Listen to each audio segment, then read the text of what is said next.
El colegio es un taller para mí de observación de los cambios sociales, de las familias, es un observatorio, porque pues vas viendo a través de las entrevistas cómo van cambiando, ¿no?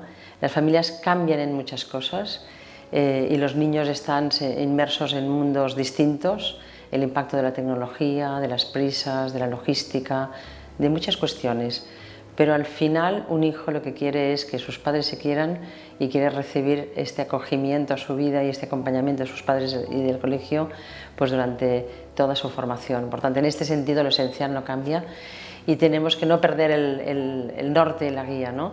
Pero sí que han cambiado todas las circunstancias externas, ¿no? ¿Qué ventaja tiene un colegio, ¿no? Tiene autoridad y tiempo.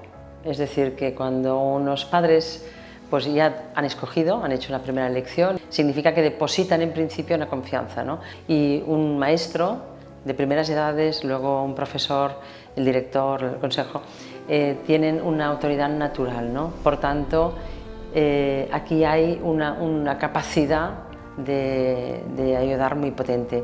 Y el otro es el tiempo. Fue un poco visionario esta iniciativa, que fue acompañada por el Instituto Superior de Estudios de la Familia, porque nos sentíamos un poco perdidos, ¿no? Esto fue un programa que la iniciativa surgió prepandemia y que venía y que nacía con el origen de este desconcierto que antes contaba un poco de cómo los medios tradicionales que hacíamos en los colegios para seguir a las familias pues resultaban pues, desfasados en el sentido de que desconectados de las necesidades de estas familias jóvenes.